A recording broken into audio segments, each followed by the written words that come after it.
Success is the catalyst for failure. It doesn't sound so right. That's how I felt when I heard of this quote for the very first time. But give me 1 minute to explain to you how profound this is. The paradox of success explains how a young, driven executive who had a major breakthrough of his career, and he is more than eager to build more success stories, thus trying to grasp every passion and opportunity that come across. In this process, he lost his ability to focus on the vital few from the trivial many. His attention span got stretched thinner and thinner, and instead of focusing on the 20% of the cause that generate the most outcome, he values all opportunities as equal and only claims the 20% of the outcome from his devotion to the 80% non-essential work and causes.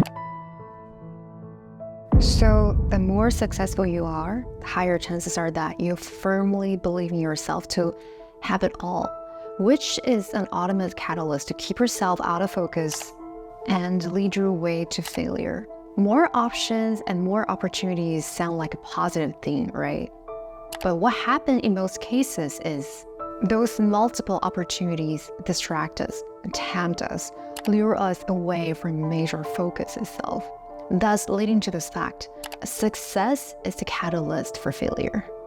So if you ever feel overstretched and underutilized, this is probably why, because you want to catch them all and grasp all chances. But working on every single opportunity is like giving up on all opportunities at all. Instead of being utilized at our highest level of contribution, we make only a millimeter of progress in a million directions. And the only way out of the cycle is the way how essentialism works. So this book, Essentialism, the discipline of pursuit of less, written by Greg Mckeown, is a book I've been very obsessed with recently. Especially at this time of the year, it's a good chance to set a nice tune from the beginning of this year. It's still not too late for you to read it if you want to start now. And it is also a good fit for those who feel regretted committing to something for some time, but later in the day, in the end of the day, you would wonder, what did I sign me up for? Or when you ever feel super busy but not so productive with some solid outcomes, this perfect will suit you well. If you're always in the motion but never getting anywhere. So if you're listening to this right now, congratulations. You're the 0-1% people who are actually aware of your own default mode and ready to make a change.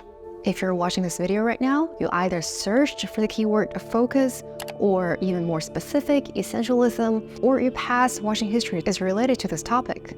Or maybe you're being a loyal audience to this channel. So don't forget to subscribe to my channel, Deep Dive with Laura, if you find my channel inspiring. Hit the thumb up button and that will mean the world to me. So without making a detailed summary about what this book talks about, I think the most important question the author brought up and may apply to us all is this simple question: what would happen if we could figure out the one thing you could do that make the highest contribution? If this question is too abstract, why don't you ask yourself, when do you feel the most inspired? By answering to this question, and if you can't answer this question at the moment, by thinking about this question all the time can keep you undistracted. It will help you to distinguish the trivial many from the vital few that can be applied to all types of businesses, works, jobs, and the pursuit of a better relationship and a happier life. You know, the trivial many and vital few concepts also apply to the Pareto principle, which is the 80-20 rule to everyday life, such as 20% of the food you eat produce 80% of your energy. 20% of the work tasks produced 80% of the result for the day, month, and year. 20% of the professional athletes cause 80% of the ticket sales. 20% of your social circle provides you with the 80% of the value. And 20% or even less of your friends produce 80% of inspiration in your conversation. But Mckeown implies to embrace the essence of essentialism, the easiest way is by keep asking yourself and repeating those questions. I choose to. Only a few things really matter. And I can do anything, but not everything.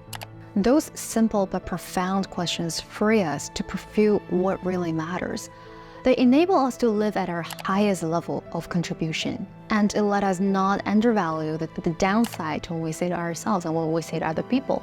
Yes, I can do this one as well. I can do both. This will keep us from saying yes to every single occasion, which is essentially very toxic to ourselves. So Essentialism helps every one of us to live a life of meaning and purpose. When we look back on our careers and lives, we wouldn't see a long list of accomplishments if you look back into your life throughout the past 10 years.